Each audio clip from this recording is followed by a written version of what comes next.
अस्सलाम वालेकुम नाज़रीन, प्रोग्राम ओपिनियन विद अली काज़ी में भलीकार आवा यासिर अहमद हमको स्टूडियो में ज्वाइन कन था सीनियर तजज़ियाकार अली काज़ी साहब। वेलकम अली साहब। Thank you Yasir. अली साहब, अॼु खां ख़बरूं हलंदियूं पियूं त इमरान ख़ान साहब जा जेका मुलाक़ात थी हुई या PTI जे चेयरमैन सां जेका मुलाक़ात थी हुई कल्ह, जेका इंट्रस्टिंगली असांजे चैनल ते ब्लर इमेज हली आहे जंहिंमें ॿ क्लियर हुया, विच ते ब्लर हुयो, पर हाणे इहो बि ॾिसणो पियो असांजे मुल्क में। ख़ैर, उहा मीटिंग थी, उन मीटिंग में जेका पोइ ॿाहिरि ॻाल्हियूं अचनि थियूं पियूं त ख़ान साहब जेको आहे उहो इहा ॻाल्हि रखी आहे त भई इलेक्शन जी ज़मानत ॾियण जी का कोई गारंटी हुजे त पोइ IMF वारनि चयो आहे त असां गारंटी त नथा ॾेई सघूं इलेक्शन थियण नथा, पर असां पंहिंजो पैकेज ई ईअं डिज़ाइन कयो आहे त जीअं माना इलेक्शन जेके उहे थियणा पवंदा। माना हीअ जेको मुबैना मुलाक़ात आहे कासिम जे अब्बा सां, शामूद कुरैशी साहब त थी आहे, शामूद कुरैशी वेठो हुजे, IMF वारी ख़ातून वेठी, विच में हिकिड़ो माण्हू वेठो हुजे मुंहं खे धुंधलो कयो वियो TV ते। जी हा, पोइ ख़ैर उहो सोशल मीडिया ते नज़र आयो त हू वाक़ई में कासिम जो अब्बा ई हो, लेकिन TV ते उनखे धुंधलो कयो वियो त पोइ मूं चयो शायदि ही मुबैना मुलाक़ात आहे। छा सो मज़ाक आहे। जी हा, थिए थो असां वटि, असांजे मुल्क में ई थिए थो। जी हा। अच्छा, हाणे ॻाल्हि इहा आहे त इन मां इहो सम्झ में आई ॻाल्हि त IMF वारा गिद्दी करे विया आहिनि, इहे थोरी हिननि सां ट्रिक करे विया आहिनि असांजे जेको रूलिंग इलीट आहे, ऐं जेका इहा ॻाल्हि पाण कई पिए त मतां इलेक्शन न थियनि, इहा जेकी ॻाल्हि पाण कई पिए त मतां टेक्नोक्रेट्स जो सेटअप अची वञे, त माना हू एतिरी बेबुनियाद न हुई जो IMF खे बि इहा ॻणती हुई, ऐं IMF खां वधीक ज़ाहिर आहे पोयां वेस्ट में अमेरिका ऐं हिननि खे ॻणती हुई त मतां ही को हिकिड़ो नॉन डेमोक्रेटिक या गैर आइनी जेको आहे उहो सेटअप न अची वञे। त हुननि इहो चयो आहे त $1 बिलियन हीअं ॾींदासीं हिन हुकूमत खे, यानी शहबाज शरीफ़ खे, $1 बिलियन ॾींदासीं तव्हांजे केयर टेकर्स खे, पोइ $1 बिलियन ॾींदासीं, आख़िरी वारो जेको 3 बिलियन मां $1 बिलियन आहे उहो ॾींदासीं जेको नई चूंडियल हुकूमत ईंदी उनखे, माना प्रोसेस पूरो कराईंदा। हाणे टेक्निकली IMF जो छा वञे हिन ॻाल्हियुनि सां, लेकिन इहा हिते क्लियर कट ॻाल्हि आहे त हुननि खे सो ख़ान साहब खे बि जेको ख़दशो हो या ख़ान साहब सूदो जेके असां जहिड़े कई माण्हुनि खे इहो हो त शायदि इलेक्शन न थिए, उन्हनि लाइ हिकिड़ी इहा ॻाल्हि थी वई त भई IMF घटि में घटि पैसा पंहिंजा मशरूत कया आहिनि इलेक्शन सां, लेकिन हिन में हिकिड़ो कैच आहे। हिकिड़ो कैच इहो आहे त 3 बिलियन IMF तय कया आहिनि, उन मां 2 बिलियन यानी $1 बिलियन हींअर मिली वेंदो, हा इलेक्शन करायूं पिया, ॿियो बिलियन जॾहिं केयर टेकर हूंदी, केयर टेकर बि चई रही हूंदी इलेक्शन करायूं पिया, ॿियो $1 बिलियन मिली वेंदो। अच्छा, पोइ इलेक्शन अगरि न थिया त 3 बिलियन न मिलंदो न, तेसि ताईं जेके असांखे एशियन डेवलपमेंट बैंक आहे या असांजा दोस्त मुल्क आहिनि जेके असांखे $7-8-10 बिलियन मिलणा आहिनि, त ख़ैर आउं नथो चाहियां त एतिरो सोलो कोन थींदो इहो कमु करणु, IMF सां ठगी करणु कमु सोलो न थींदो, लेकिन तव्हां ॾिसो त सभु शयूं पाण में जुड़ियल आहिनि यासिर। जेका ॻाल्हि पाण हमेशह चवंदा हुआसीं त जेसिताईं पॉलिटिक्स सां तव्हां इकनॉमिक्स खे धार नथा करे सघो ऐं मईशत खे तव्हां सियासत खां धार नथा करे सघो, इहे सभु शयूं पाण में जुड़ियल आहिनि। त हाणे इलेक्शन खे बि जेको हिकिड़ो सियासी अमल आहे उनखे बि ज़ाहिर मईशत सां IMF जो लोन ॾियणु हिकिड़ो माशी मामिलो आहे उन सां जुड़ी वियो आहे। सो लेकिन ख़ान साहब खे इहा छो ख़ुशफ़हमी आहे या छो ग़लतफ़हमी आहे त इलेक्शन थींदा बि अगरि त ख़ान साहब खे इलेक्शन विढ़णु ॾियो, हुनखे त IMF खे इहो चवणु खपे आहे त भई मूंखे विढ़णु ॾींदा या न विढ़णु ॾींदा। मिसाल इलेक्शन थियनि बि था ऐं ख़ान जी PTI खे नथा विढ़णु ॾियनि इलेक्शन, त ख़ान जे कहिड़े कम जा इलेक्शन? पर सभु पोइ उते वरी पोइ क्वेश्चन रेज़ थी वेंदो न, छो IMF त major stakeholders Pakistani parties जा आइडेंटिफाई कया, अगरि हिकिड़े खे इलेक्शन ई नथो ॾियणु वञे त पोइ इहो सही को कानूनी तौर ते त केरु कोन झलींदो, ज़ाहिर कोई न झलींदो, पर जीअं ख़ान जो फोटो TV ते ॾेखारण ते को कानूनी पाबंदी त कोन्हे न, पर असांजे मुल्क में खोड़ शयूं थींदियूं आहिनि जेके कानून हूंदा आहिनि पर कानून न हूंदा आहिनि, हूंदा आहिनि। सो इहो कोई एॾो को इशू न आहे। त IMF ते तॾहिं एतिराज़ करे जॾहिं ख़ान ते या ख़ान जी पार्टी ते जेको आहे जी हा उहो ऑफिशियली बैन लॻे, ऑफिशियल त को बि बैन न आहे। हाणे केरु उनजी टिकट ते केरु बीहे ई नथो या बीहे थो त ओचितो ग़ाइबु थी वञे थो, त इन में असीं छा करे सघूं था? भई ख़ान जी पार्टी जी केरु टिकट ई नथो वठे ऐं वठे थो त गुम थी वञे थो, जी हा, त इन में केयर टेकर हुकूमत या का बि हुकूमत छा थी करे सघे वीचारी? अच्छा पर पोइ इहो हिकिड़ो सुवाल ॿियो बि ज़रूरु अचे थो त इन मीटिंग खां पोइ माना हिकिड़ो कल्ह बि सुवालु अचे पियो इहो, पर ॾिसणो त छा ॻाल्हियूं थियनि थियूं, पर काफ़ी अगरि जहिड़े ॻाल्हियूं ॿाहिरि अचनि थियूं त माना काफ़ी स्ट्रेटेजिकली डिस्कशन थियनि थियूं पियूं ख़ान साहब सां। इमरान मतिलबु PTI कंसिडरेबली ज़ाहिर आहे हिकिड़ो चइजे त नो गो एरिया आहे right now for the politicians ऐं इहे सभु कुझु, ऐं हुनजा फेसिस बि जेके आहिनि उहे लिकाया था वञनि, उनखे एतिरी इंपॉर्टेंस ॾिए थो IMF, त पोइ इहो क्वेश्चन रेज़ नथो करे जिते किथे त ज़मानत हिन चक्कर पॉलिटिकल पार्टीज़ खां वरिती थी वञे न की एस्टेब्लिशमेंट। इहो त पाण कल्ह बि डिस्कस कयो न, त इहो त IMF जेको आहे उहो सियासी पार्टियुनि खे हिकिड़ी अहमियत ॾिनी आहे, ऐं IMF इन वेरी रेयर, ही तमामु अनप्रेसिडेंटल किस्सो आहे त सियासी पार्टियुनि खां वञी वादा वठे IMF त भई ही हाणोकी जेका असां सां ठाह थियो आहे सुभाणे तव्हां चूंडिजी ईंदो, तव्हां फिरी त न वेंदो, इहो थींदो न आहे।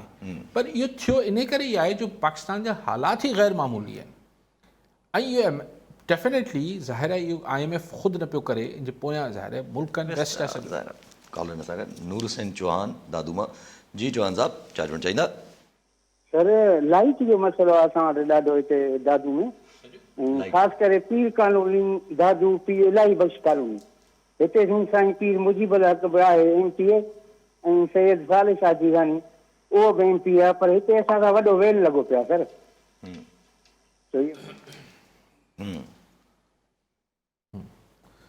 सही आहे, इहे बिल्कुलु वॾो हिते हेस्को जो ई मामिलो आहे, ऐं हेस्को जी कारकर्दगी असां वटि सभिनी जी हाल पूरो लॻो पियो आहे। पर उमेद त साईं जी तव्हां केरु ॿुधंदो चौहान साहिब जी। इहे मामला अञा ॾाढा दूर आहिनि, अञा वॾा मामला हिन वक़्तु बुझा पिया आहिनि असांजे सभिनीनि जा। अच्छा पर हिकिड़ी ज़हन में हिकिड़ो माना ईअं अगरि फॉर इंस्टेंस छो जो ज़मानत IMF या वेस्ट इमरान ख़ान साहब यानी PTI जी बि वरिती आहे ज़मानत हिकिड़े क़िस्म जी, त छो जो ॿियनि पार्टीज़ खां वरिती अथऊं त ज़मानत PTI जी बि वरिती अथऊं मुलाक़ात करे। अगरि PTI खे इलेक्शन में कहिड़े बि तरीक़े सां नथो विढ़णु ॾिनो वञे, उहो ज़ाहिर त थींदो न, लिकियल त न हूंदो न, ज़ाहिर थींदो तॾहिं तव्हां चवां थो त उन इलेक्शन्स जी पोइ जी मनता न हूंदी, मनता न हूंदी त ख़ैरु आहे, पोइ बि हुकूमतूं हलंदियूं आहिनि। जुड़ेजो मरहूम जी हुकूमत जी कहिड़ी लेजिटिमेसी हुई काई न हुई जी जेका 85 में चूंडिजी आहे, पर हलंदियूं आहिनि हुकूमत। ईअं सिंध में कई हुकूमतूं हुयूं जिन्हनि जी का बि सियासी जिन्हनि जी का साख न हुई, पर हलियूं हुकूमतूं, पर जटादार न हूंदियूं आहिनि। त ईअं ई अगरि हुकूमत ही इलेक्शन अहिड़ा थिया अगरि खोखला क़िस्म जा थी वेंदा, हिन जे नतीजे में का न का हुकूमतूं बि वजूद में अची वेंदियूं, उनखे $1 अरब मिलंदो, उनखे $1 अरब मिलंदा न, छाकाणि त ही अहिड़ी का कंडीशन न रखियल आहे IMF जे प्रोग्राम में। जीअं तव्हां चओ था न त भई जीअं आउं चवां पियो त लिखत में किथे आहे, लिखत में ज़ाहिर आहे त भई लिखत बैन त किथे ई न हयो आहे, त साॻी रीति आहे हू हुकूमत बि पुछी सघे थी IMF खां त हिन तव्हांजो मुंहिंजो जेको मुआहिदो थियो आहे हुन में किथे लिखियलु आहे त कहिड़ी पार्टी चूंडिजी ईंदी ऐं कहिड़ी न ईंदी। असां त किथे ई बैन न विधो आहे। ऐं हिन दफ़े तव्हां पाण कल्ह ख़बर ॾिठी त ख़ुदि जेकी यूरोपियन मुबसर ईंदा आहिनि इलेक्शन जी जांच करण लाइ, उन्हनि खे बि न पियो घुरायो वञे। सो घरेलू मामिलो आहे, हिन में तव्हां किथे था विच में पओ। माना there is always a room for politics, थोरो घणो पोइ बि विच ते काथे न काथे निकिरी अचे थो पियो। अच्छा पर सनी इक़बाल साहब बि हिकिड़ी इंट्रस्टिंग कॉमेंट कयो आहे, अञा प्रोग्राम हलंदो पर ॻाल्हियूं ॿाहिरि अची वियूं, त सनी इक़बाल साहब चवनि था त जेको जंहिं वक़्तु इमरान ख़ान जो एक्सपेरिमेंट थिए पियो उन वक़्तु आरबी इस्टेब्लिशमेंट या असांजी मुल्क जी इस्टेब्लिशमेंट खे चाइना चयो त इहो एक्सपेरिमेंट न कयो, इहो मुल्क में ऐं CPEC खे ॾाढो नुक़सानु ॾींदो। ॾिसो हिन में ॿ शयूं आहिनि मुंहिंजे लाइ, ज़ाहिर आहे हिन में को हैरानगी जी ॻाल्हि न आहे त चाइना बि वॉशिंगटन वांगुरु ऐं यूरोप वांगुरु पाकिस्तान जी सियासत ते, पाकिस्तान जी इक़्तिदारी फ़ैसिलनि ते असरअंदाज़ थिए थो, लेकिन चाइना कॾहिं ओपनली जीअं वॉशिंगटन ऐं हिननि जी त शयूं किताबनि में बि छपजंदियूं रहियूं आहिनि, ओपन थिए थियूं। चाइना तमामु हिन मामले में डिप्लोमेसी खे सीक्रेटिव रखे थो। तव्हां कॉलर अची कॉल विझो। जावेद मंगरियो कराची मां। जी मंगरियो साहब छा चवणु चाहींदा? हा यासिर ॿ ॻाल्हियूं जेको करणु चाहींदुमि। हिकिड़ो त एनर्जी वारे वज़ीर थोराइतो आहिनि जंहिं जेको आहे हिकिड़ी ॻाल्हि नोट कराईसीं हिते प्रोग्राम तव्हांजे थ्रू जेको आहे त अपर सिंध में जेका लाइट वञे थी उते उनखां बाद में 50-60 दफ़ा ट्रिपिंग थिए थी, त उन्हनि महिरबानी करे हाणे ट्रिपिंग बंदि कई आहे, माण्हुनि जो करोड़नि रुपयनि जो नुक़सानु थिए थो उहो ख़तमु थियो आहे। ॿी ॻाल्हि जेका अहम आहे उहा आहे त अॼुकल्ह हिकिड़ो नओं ट्रेंड शुरू थियो आहे त सोशल मीडिया ते जेके वीडियोज़ अपलोड थियनि थियूं या जेके असांजा सिंगर्स आहिनि काई बि अहिड़ी ग़लति जेकॾहिं या बहरहाल उन खां पोइ उन ते केस दाख़िल थियनि था। इहो ॾिसो 85, 84 में बि जेको आहे पहिरियां इहो थींदो हो जेको आहे जलाल चांडियो, रुबीना हैदरी, त असां हुनखे छॾे ॾियो जेको आहे। ॾिसो हुन खां बाद में अवाम में केतिरी पज़ीराई आहे, माण्हू हुनखे कीअं जेको आहे चाहे त केस करण सां या हुनखे कानूनी शिकिल ॾियण सां मतिलबु हिकिड़ो वरी अलॻि हिकिड़ी शइ थी वञे। त तव्हां वटि काई बि ॾिसो हिनखे मीडिया पॉलिसी कान्हे का, शरीय तौर ते तव्हां वटि काई बि गुंजाइश कान्हे का, तव्हां जज कीअं कंदो त फहाशी कहिड़ी आहे, कहिड़ी शइ इख़लाक़ी तौर ते किरियल आहे, जॾहिं तव्हांखे शरई तौर ते हिकिड़ी तस्वीर न आहे ॾिसणी, जेको औरत जो चहिरो ई न आहे ॾिसणो, त उन खां बाद में हुनखे जज कीअं कंदो? ॾिसो माण्हुनि जे मथां छॾे ॾियो जेको आहे, त माण्हू हुननि खे पज़ीराई, हाणे जॾहिं हिकिड़ो सिंगर जेको आहे क़ौमी सिंगर आहे जंहिंखे हिकिड़ी सुठी पज़ीराई मिलियल आहे, उहो जेकॾहिं मुल्क छॾे वञे थो, सिंध छॾे वञे थो, त इहा असां सभिनी लाइ हिकिड़ो नुक़सानु आहे। त इन करे महिरबानी करे जेको केस करणु छॾे ॾियो। अवाम में केतिरी पज़ीराई आहे, असांखे इहे पुराणा तजुर्बा थियल आहिनि इहे जेको आहे, त उहे पंहिंजो पाण आहिस्ते आहिस्ते उहे किरियल हरकतूं बि बंदि थी वेंदियूं, उहा किरियल शाइरी बि ख़तमु थी वेंदी आहे। ठीकु साईं।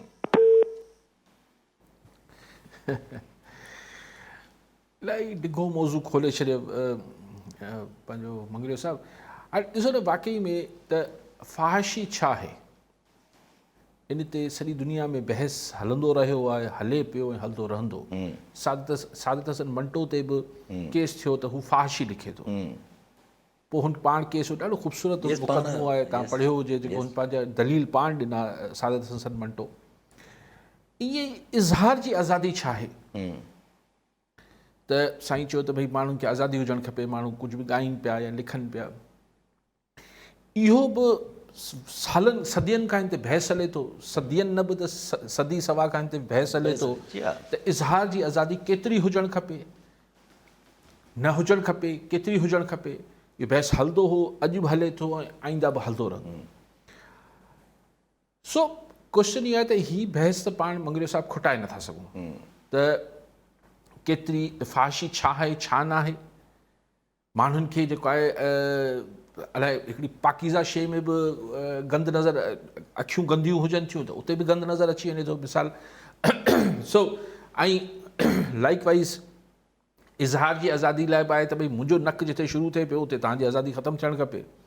तव्हांखे इहो हक़ु न हुजणु खपे त तव्हां इज़हार जी आज़ादी जे नाले में मुंहिंजी एहसासात खे मजरू कयो। लेकिन सवाल इहो आहे त वरी काउंटर आर्ग्यूमेंट इहो आहे त भई मुंहिंजा एहसासात जेको आहिनि उहे एॾा नाज़ुक ऐं फर्जाइल छो आहिनि। त हाणे हिकिड़ो बहस आहे, इहो अणखुट आहे। लेकिन जिथे ॻाल्हि मंगरियो साहिबु इशारो करे पियो, असां वटि ही हिकिड़ो वॾो शौक़ु, असां वटि न ही दुनिया में आहे, हीअ स्पेशली जेके बैकवर्ड आहिनि मुल्क, उन्हनि में जेके अञा तरक़ी पज़ीर जेके आहिनि अञा, त उहो उन्हनि में बहस आहे त साईं हिन एंटरटेनमेंट जे हिन कम सां जेको आहे माशरती वैल्यूज़ ख़राब थी वेंदियूं। साईं माशरे जा सॼा हू ख़राब थियनि पिया, साईं ड्रामनि सां ख़राब थियनि पिया, फिल्मनि सां ख़राब थियनि पिया, गाननि सां ख़राब थियनि पिया। असांजा जेके माशी क़दर आहिनि, पोइ असांजो सॼो तवज्जो असीं केस बि उते कयूं पिया, असीं उते केस नथा कयूं त ज़ाहिर ज़हूर रोड में केरु पैसा खाई वियो आहे, पाड़े जे स्कूल जा पैसा, फर्नीचर जा ॿारनि जा फर्नीचर जा पैसा केरु खाई वियो, असीं उते वञी केस न कंदासीं, छाकाणि त अॻियां जिन्हनि खाधा आहिनि उहे पादर हणंदा जाम। सो असां पोइ ही जेके सॉफ्ट वैलीज़ आहिनि या जेके असीं सम्झूं था त जिथे असीं हिकिड़ा पाण फ़ैसिला कंदड़ थियूं था त हीअ असांजे माशरे लाइ सुठो आहे, हीअ असांजे माशरे लाइ ख़राबु आहे, पोइ हिकिड़ा फ़तवा जारी थियनि था। उहे फ़तवा हिकिड़ा त रिलीजियस आहिनि, उहे त अलॻि थी वञनि था, पर हीअ जेके समाज जा ठेकेदार उथनि था। ऐं की हिकिड़े गाने, मूंखे ख़बर ई न आहे कहिड़ो साईं ज़िक्र कनि पिया, कहिड़ो गानो आहे, कहिड़ो सिंगर आहे। मां हिकिड़ी जनरल ॻाल्हि थो कयां, कंहिं ज़माने थी साईं कैसेटी शाइरी तमामु तबाह करे छॾियो असांजे माशरे खे, असांजी वैल्यूज़ ख़राबु करे छॾियूं आहिनि, कैसेटी शाइरी थींदी, और उन में हज़ारे लखे माण्हुनि जो रोज़गार हो, लखे माण्हुनि जो। चलो पोइ त ख़ैर टेक्नोलॉजी अहिड़ी अची वई, कैसेटी शाइरी ख़तमु थी वई। हाणे कैसेटी शाइरी ख़तमु थी वई त समाज जा सिंध जा वैल्यूज़ छा शानदार थी विया आहिनि? हाणे कुझु बि न पियो थिए, ॿोली जो बिगाड़ ठीकु थी वियो आहे, न थींदो आहे। पर हिकिड़ा समाज सुधारक ऐं समाज जा ठेकेदार थी माण्हू उथनि था ऐं हू पंहिंजा फ़तवा जारी कनि था त हीअ समाज लाइ सुठी ॻाल्हि आहे ऐं हीअ ख़राबु ॻाल्हि आहे। पोइ इहो हर दौर में, हर मुल्क में, यूरोप में ठेकेदार हूंदा, सभु पोइ आस्ते आस्ते जॾहिं मुल्क ऐं समाज तरक़ी कंदो आहे ऐं वधीक हुते democracy in the true sense of the word ईंदी आहे त पोइ सिहत बि ईंदी आहे, पोइ टॉलरेंस बि ईंदी आहे, पोइ मुख़्तलिफ़ शयुनि जा जेके आहिनि उहे मानाऊं ऐं तशरीहूं मटिबियूं आहिनि। सो अॼु हिकिड़ी माना आहे असां वटि, थी सघे थो 20 सालनि खां पोइ हिते को वेठो हुजे उहो इन साॻी ॻाल्हि जी का ॿी तशरीह करे रहियो हुजे, डिफरेंट तशरीह करे रहियो हुजे।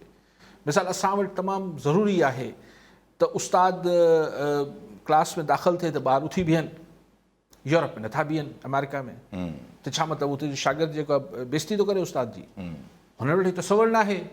असां वटि इज़त ॾियण जा पंहिंजा पैमाना आहिनि, हुननि वटि पंहिंजा पैमाना आहिनि। त चवण जो मतिलबु आउं नथो ईअं न थिए उथी बीहण खां ख़राबु ॻाल्हि आहे, ऐं चवां थो हिकिड़ा पैमाना आहिनि। पर हीउ जेको फ़तवा जारी थिए थी इन जा हिकिड़ा पंहिंजा नुक़सान आहिनि। तॾहिं त ज़रा हिकिड़ी कलेक्टिव मोरालिटी आहे, इहे सभु कोई में डिफाइन न थी सघंदियूं, तॾहिं करे कानून आया त वरी कानून डिफाइन कंदो। एग्ज़ैक्टली हे त पंहिंजी ॻाल्हि हले पई एसर इक़बाल साहिब जी ते जेको जी पाण चाइना ते। सो मूं चयो पिए त चाइना जेको आहे उहो कॾहिं बि ईअं ओपनली डिक्टेशन्स नथो ॾिए जीअं अमेरिका बहादुर ॾींदो रहियो आहे असांखे, लेकिन बहरहाल हाणे हुनजो तमामु घणो इन्फ्लुएंस आहे। पर हुन छो चयो त इमरान ख़ान जो एक्सपेरिमेंट ख़राबु थींदो? हाणे इहो वरी $1 मिलियन इहो $1 मिलियन जो सुवालु आहे। इहो अहसन इक़बाल ॿुधाए त आख़िर मामिलो छा, छाकाणि त छा कुझु CPEC जा अहिड़ा एग्रीमेंट्स थियल हुआ जेके असांजे इंट्रस्ट में न हुआ, मुल्क जे पाकिस्तान जे, या छा मामला अथव मूंखे ख़बर न आहे।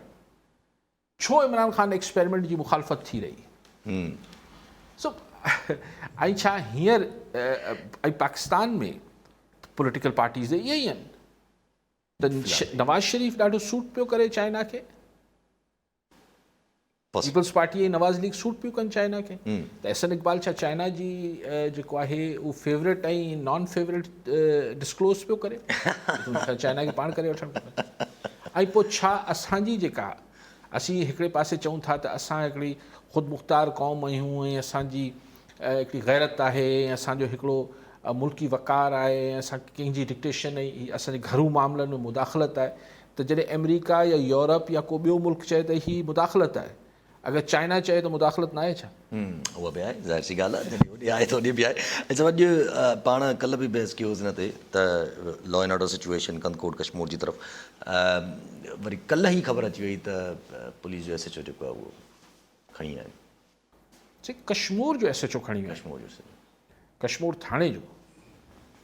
मतिलबु हाणे इन खां पोइ छा थिए जो को रेड लाइन क्रॉस थी वञे? पहिरीं ॿार अगवा न थींदा, जी हा, हाणे मासूम पितकड़ा ॿार धाड़ियल खणी था वञनि, जी हा, असांजी रेड लाइन्स क्रॉस नथियूं थियनि। पोइ असां वटि थियो तव्हां कॉलर अच्छा ॿुधी वठो। मीर एजाज़ टालपुर टडोडिया मोहम्मद जी टालपुर साहब छा चवणु चाहींदा? तव्हांखे काइद साहब खे सलाम हुजे। काइद साहब खे जनम ॾींहं जो मुबारक हुजे। काइद साहब असांजो उहो किरदारु आहे जेको सिंध जे तकलीफ़ ऐं गमनि जी पीड़ा हमेशह दिलि सां महसूसु करे थो, एहसासु दिलि रखे थो। इन हिसाब सां हुन इलाही मतिलबु तबलीग बि कई आहे जेको असुल ताक़त माण्हू वटि पाण वटि रहे तब्दीली आणण जी, वोट जी ताक़त जे सां तब्दीली आणे सघे थो। काइद साहब ॾींहों ॾींहुं माण्हुनि जा रवैया अजीब पिया थियनि। अॻे त इहो इमदादनि जे पोयां हूंदा, हाणे वरी सेल्फिन जो रवाजु पियो आहे। हाणे बलदियाती इलेक्शन जो फार्म भरणु वियोसीं, हुन सां गॾु सेल्फियूं, हुन सां गॾु हार, फार्म भरे आयो, बाल फार्म ॾियो वरी सेल्फियूं, फार्म बाल ॾियो वरी बिना मुक़ाबले खचो वरी सेल्फियूं। छा माण्हुनि जो रवैयो आहे? लाइट कोन्हे, 16 कलाक अटो कोन्हे, अन्न कोन्हे, पाणी कोन्हे, ऐं अहिड़ो निंढण को माण्हू आहे। ऐं हीउ कहिड़ो जज़्बो आहे, कहिड़ी नफ़्सियात अथई? काइद साहब हिकिड़े थोरो हिन ते रोशनी विझो, महिरबानी। पहिरीं हू पाण ॻाल्हि कंप्लीट करे वठूं। कश्मीर जी जेका लॉ एंड ऑर्डर सिचुएशन आहे, त मूं चयो त रेड लाइन कॾहिं क्रॉस थींदी? ॿार अगवा पितकड़ा थियणु शुरू थिया, हिननि जी रेड लाइन क्रॉस न थी। अहलकारनि खे शहीद करणु शुरू कयो धाड़ियलनि, रेड लाइन क्रॉस न थी। अहलकारनि जी शॉर्ट टर्म किडनैपिंग शुरू थी, त असांजा माण्हू छॾियो, तव्हांजा सूबेदार ऐं हेठि रैंक जा।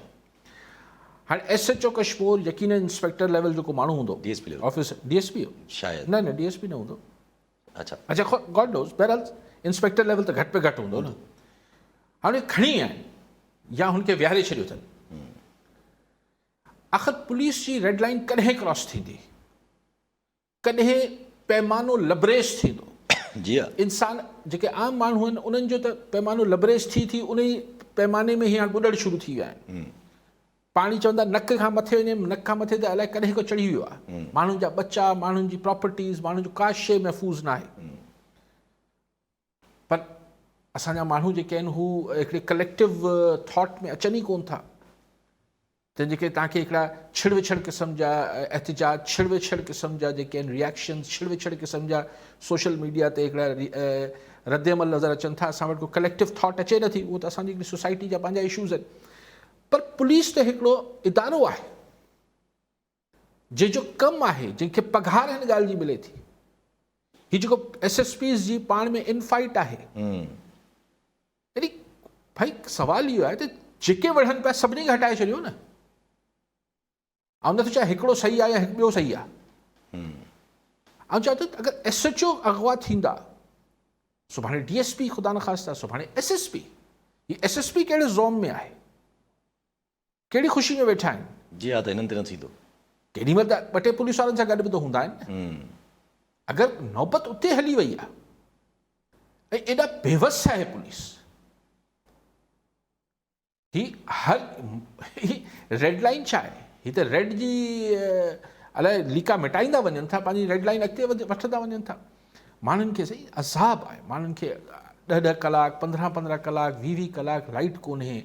माण्हुनि खे संदन फसलनि जो अघु सही न पियो मिले, माण्हुनि जो इलाजु सही न पियो थिए, माण्हुनि जी एजुकेशन जा मामलात आहिनि, माण्हुनि खे बेरोज़गारी आहे, माण्हुनि खे महांगाई आहे।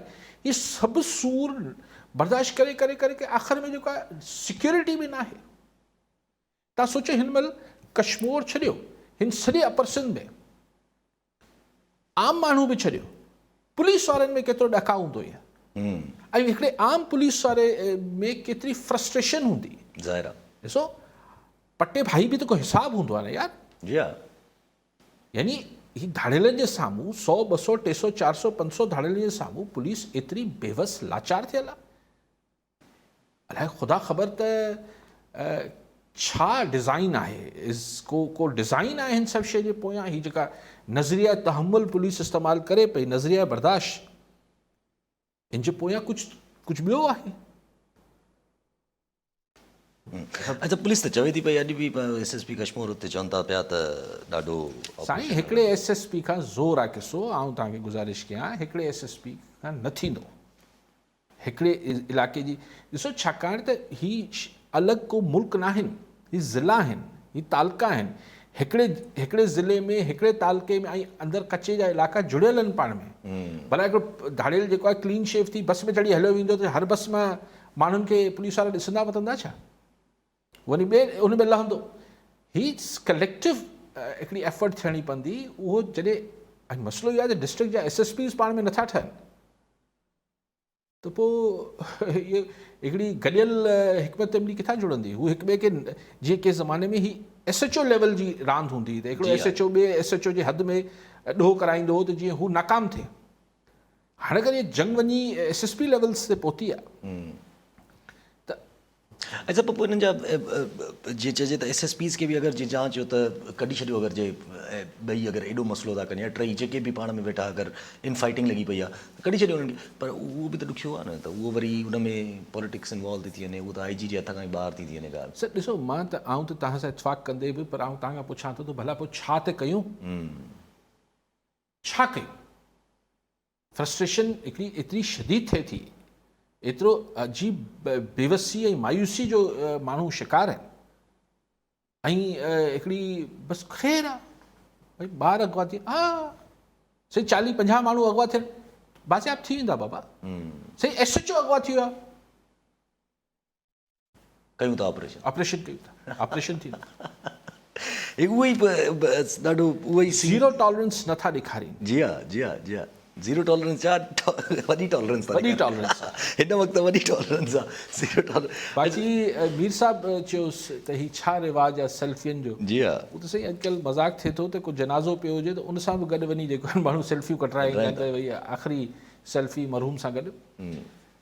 बसि माण्हुनि खे ॾिसो हिन में एतिरो नाराज़ थियण जी बि मीर साहिब का ज़रूरत न आहे. माण्हू पंहिंजो शौक़ु पूरो कनि था, हिकिड़ो एक्सपोजर आहे, हिन सॼी हिकिड़ी वठठा नफ़्सा नफ़्सी आहे, मायूसी आहे. उन नौजवान या को माण्हू पंहिंजी तस्वीर पंहिंजी शिकिल ॾिसे थो, हिकिड़ो उनखे एक्सप्रेशन मिले थो. कंहिं ज़माने में जॾहिं ही फ़ोन वोन न हूंदा त माण्हू ऑटोग्राफ वठंदा, ऑटोग्राफ्स जमा कंदा बाबा सेलिब्रिटी सां गॾु. हाणे उहो त वॾे माण्हुनि सां सिर्फ़ु थी, वॾे माण्हू नामवर माण्हुनि सां. हाणे इलाइक़े जे बि माण्हू सां हिकिड़ो काउंसलर थिए पियो, हुन सां गॾु तस्वीर कढाए वठनि था. पोइ ॿी तस्वीर सां इहो उन्हनि खे थिए थो त भई हू यादि रखंदा सुभाणे साईं तव्हांखे वहार पारायोसीं, तव्हां इलेक्शन खटे विया हो, पोइ फेसबुक ते रखिबो. पोइ हिकिड़ो पंहिंजो उॿार बि कढनि था न माण्हू. त इन ते नाराज़ छो था थियो मीर साहिबु? ऐं त हिकिड़ो सुवाल अचे ज़िम में त असां वटि सिंध में हिकिड़ो इंट्रस्टिंग आहे जो कराची में बि पहिरियां ईअं ई डेली टारगेट किलिंग हूंदी त वॾो तहमुल हूंदो हो, आराम सां शयूं हलंदियूं हुयूं. अॼुकल्ह हेॾे सिंध में बि हाणे पंहिंजो सॼो हेॾे कश्मीर साइड ऐं सॼो इन तरफ़ बि जेको आहे इहा हालत लॻी पई आहे, पर वॾो तहमुल जो मुज़ाहिरो आहे. उहो त ख़ैर हिकिड़ो पंहिंजी जॻह ते, पर कराची लाइ त वरी बि MKM जे आहे रड़ियूं करे थी वञनि. हुते त रड़ियूं कोई ॾिसो कराची में जेको कुझु लॉ एंड ऑर्डर सिचुएशन को 20-22 साल लाइ केतिरा साल, 2.5-3 ॾहाका हलियो, उनजे पोयां सियासी ऐं माशी वाज़े सबब हुआ. मिसाल MKM लंडन खे जेरो रखणो, उहो जिन्हनि जी मजबूरी हुई, उन्हनि जी मजबूरी हुई या ज़रूरत हुई, मजबूरी न ज़रूरत हुई, त उनखे संभालियो वेंदो, उन्हनि खे प्रोटेक्शन ॾिनी वेंदी. पोइ उनजे साम्हूं वरी हिकिड़ो जेको लियारी मां पैदा कयो वियो, ऑपोज़िट में एग्ज़ैक्टली, उहो बि सियासी ज़रूरतूं हुयूं ॿी घुर जूं. जी हा. त हू हिकिड़ा अच्छा पोइ हिन जे पोयां हिकिड़ो वॾो पैसे जी या हिन जी रांदि हुई, खरबे रुपयनि जी, अरबे रुपयनि जी बि न, खरबे रुपयनि जी गेम हुई. हिते छा आहे, हिननि अपर सिंध में ही छा आहे, हिन में सियासी छा आहे, सियासत छा पई थिए, हिन सां छा फ़ाइदो थींदो? कहिड़ी को धाड़ियल को पॉलिटिकल पार्टी या त को पॉलिटिकल पार्टी चए त ही असांजी विंग आहे, ज़ाहिर कोन्हे, ज़ाहिर न आहे. त पोइ अगरि हिकिड़े वॾेरे हिकिड़े भोतार जा हिकिड़ो ॿ धाड़ियल आहिनि त बसि पोइ इहा छा सॼी सिंध जी जेका अमन अमान आहे उहो हिकिड़े के भोतार जी हिकिड़े मुंहिंजो माण्हू आहे चवण ते तबाह करे छॾिबी छा? So I don't think that he basically will न आहे. हिकिड़ी ॻाल्हि ते चओ त कॉल वठियो शकीला कराची मां. जी अदी, क्या कहना चाहेंगे? अस्सलामुअलैकुम. वालेकुम सलाम. जी सर, मैं ये कहना चाहती हूँ कि डाव के पास से ईद के 3rd डे मैं और मेरे 2 बच्चे थे, मेरा हस्बैंड थे बाइक पे और 2 आदमी थे बाइक पे. वो उन लोगों ने हमें रोका, मेरे हाथ से दोनों मेरी रिंग्स ली और मेरे हस्बैंड की वॉच निकाली, मेरा मोबाइल था 1.5 लाख का वो लिया, मेरे हस्बैंड का 50,000 का मोबाइल था वो लिया. मतलब कि सब कुछ, मेरा बैग तक इवन उन्होंने ले लिया. तो मैं ये कहना चाह रही हूँ कि हम लोगों का रास्ता वहीं से, मैंने पुलिस कंप्लेन भी की लेकिन कोई वहाँ से रिस्पांस नहीं आ रहा. आए दिन वहाँ से ये मसले आ रहे हैं, तो मतलब कि इसका कोई हल नहीं है, मैं ये पूछना चाह रही थी. डाव के करीब कराची. जी ठीक. शकीला, हल तो जी बहुत आसान है. हल तो ये है कि पुलिसिंग को प्रॉपर किया जाए, पुलिसिंग जो है उधर अंडर कवर मूवमेंट हो. इसी तरह जैसे आप जा रही थी अपने हस्बैंड के साथ, इस तरह से 2 पुलिस वाले भी जा सकते हैं और वो उस वक्त उनसे तो उन जो ये स्ट्रीट क्राइम करने वाले हैं इनको ये हम अगर 2, 4, 10, 15, 20 ऐसे वाक़यात हो गए शहर के अंदर जहाँ पर जेन्युइन इनकाउंटर हो गया, खौफ तो पहले का. अभी तो देखिए ना, अभी तो ये होता है कि वो पकड़ के ले जाते हैं कहीं से और फिर जाकर उनको जाली मुकाबले में मार देते हैं या उनके घुटने तोड़ देते हैं या जो भी होता है, फुल फ्राई हाफ फ्राई. लेकिन अगर ये डिटरेंस क्रिएट हो गई कि ये जो मोटरसाइकिल वाले को हम हाथ दे रहे हैं, क्या पता ये पुलिस वाला हो या ये पुलिस वाली हो, ये जो गाड़ी को हाथ दे रहे हैं इसके अंदर से फायर ना आ जाए, तो जो स्ट्रीट क्राइम करने आता है वो को मरने के तो इरादा रखता ही नहीं है. वो ज़्यादा से ज़्यादा मारने, कभी कभी तो मारने का इरादा भी नहीं रखता है वो तो उससे, लेकिन ये कि वो मरने के लिए तो नहीं आता. एक मोबाइल फ़ोन 1 लाख 2 लाख रुपए के लिए कोई भी मरना नहीं चाहता है. तो जब उसको ये एहसास होगा कि ये जेन्युइन हो जाएगा मामला, वो हमारे पास नहीं होता है. हमारे पास ये होता है कि हट जाओ, सायरन बजता हुआ आ रहा होता है. तो आप जैसी जो शहरी कराचीइट्स हैं वो ज़ाहिर है इस और आपने बहन ये कहा कि आपको पुलिस ने रिस्पॉन्ड नहीं किया.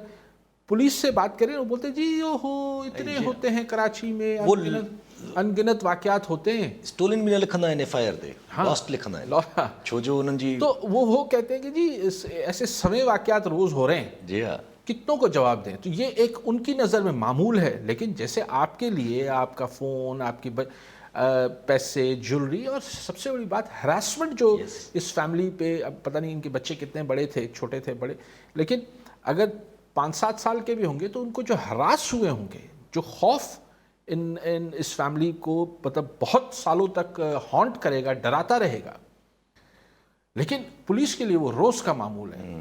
तो बस ये भी हमने मान लिया है कि कराची के ये नसीब का हिस्सा है। यस, ये कराची का, और कराची के लिए जो बात करने वाले हैं उनके पास दूसरे मौजू बहुत है। यस, इस मौजू पर इकट्ठे होकर जो कराची के लिए सरधड़ की बाजी लगाने के लिए हुकूमत या अपोजिशन में तैयार बैठे होते हैं। मेयर के लिए तो सब लड़ रहे होते हैं, जी हाँ, लेकिन इन मामलात पर कोई नहीं कुछ करता।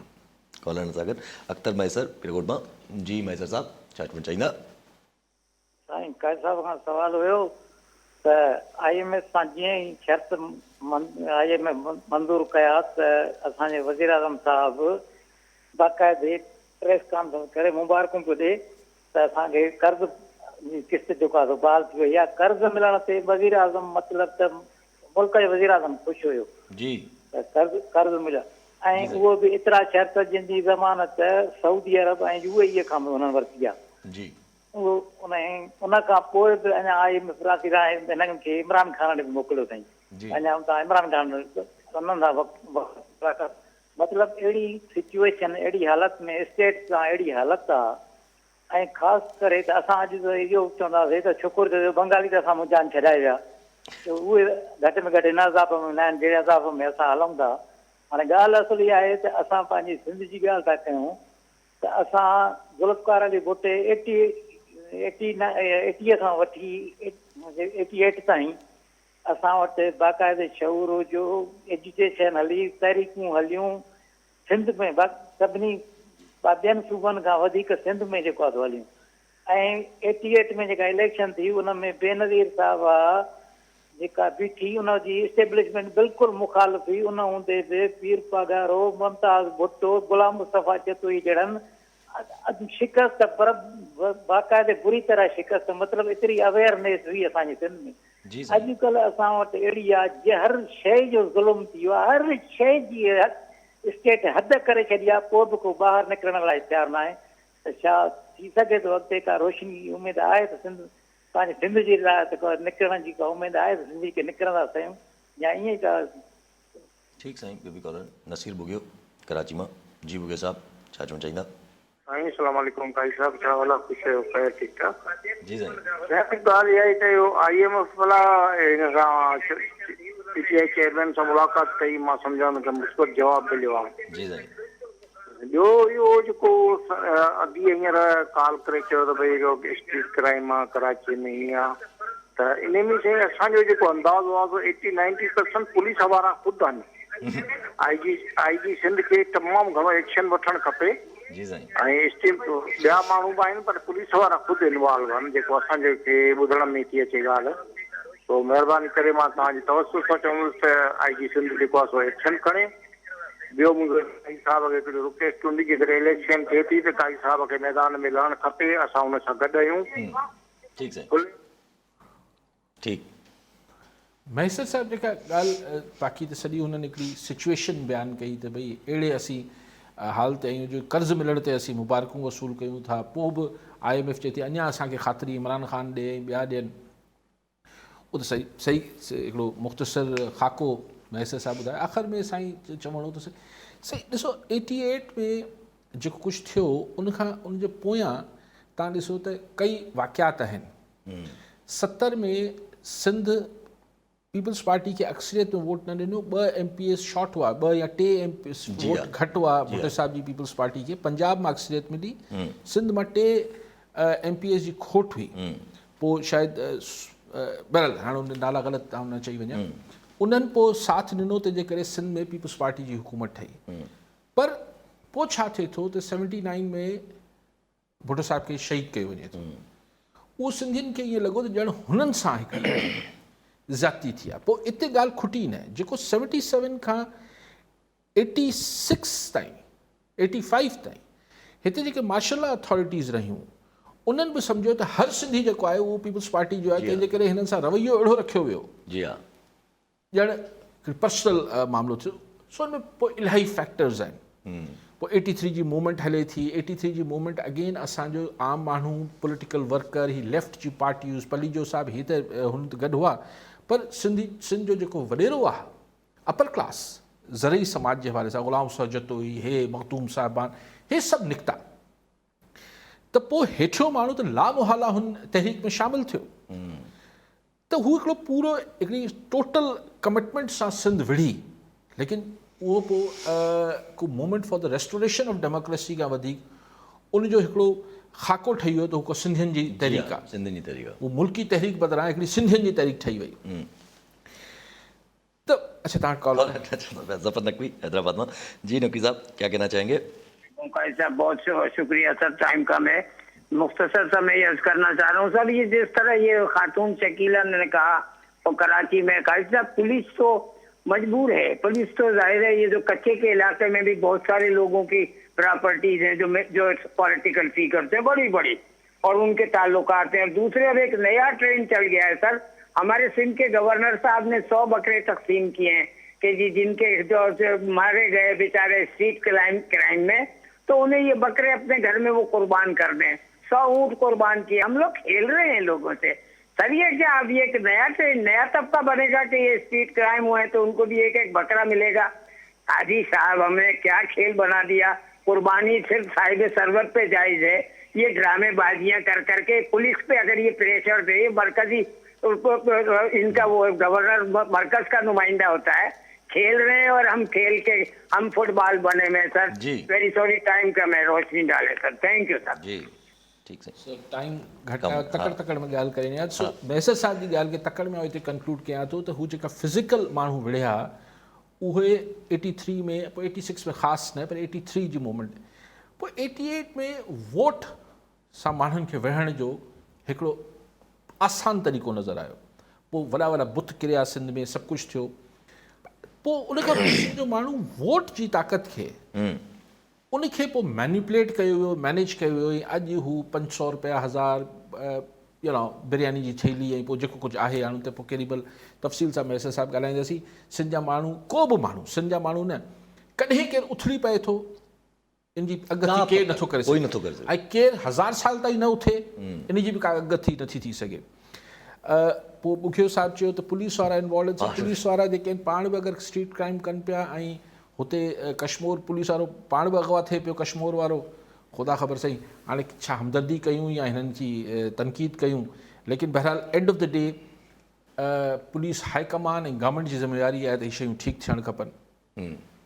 नक़वी साहब अगर मैंने नहीं पढ़ा कि ये बकरे अगर कंपनसेशन में बकरे दिए जा रहे हैं तो बस मजाक ही समझा जाएगा इसको तो, और ये कोई बात है, ये कोई तुक है, ये तो मजाक ही है। वाकई में अगर ऐसा है, मुझे नहीं मालूम कि अगर गवर्नर साहब को ये क्या हातमताई बन रहे हैं, कभी कहते हैं कि जी गवर्नर हाउस के दरवाजे खोल दिए, आ जाओ खाना खा के चले जाओ। ठीक है, सैलानी की तरह आप भी खोल लें, अच्छी बात है, लोगों को 2 वक्त की रोटी मिलेगी, अच्छा है, किसी को बकरा वकरा मिल जाएगा, लेकिन ये भाई मिलजुल कर पुलिसिंग ठीक करें, अपने बकरे अपने पास रखें, अपनी गायें अपने पास रखें, अपने 500, 1000, 2000, 2 लाख, 5 लाख जो बेचारे किसी मरने वाले को दिए जाते, वो भी अब नहीं दिए जाते, वो अपने पास रखें।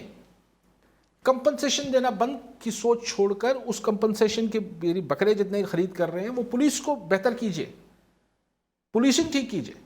इस शहर में पुलिस भी है, रेंजर्स भी है, फिर ये सारी क्या चीज़ है? इतनी पुलिस होने के बावजूद पुलिस वाला अगवा हो जाता है कश्मीर से और कोई पुरसाने हाल नहीं है। आप पुलिसिंग ठीक कीजिए, बकरे अपने पास रखिए, पुलिस पॉलिटिकल बकरे आपके हुए, हमें अमन दे दीजिए। ठीक है साहब, वॾी महिरबानी साहब। नाज़रीन, अॼु जो प्रोग्राम जो पूरो थियो, और ईंदड़ प्रोग्राम में तव्हां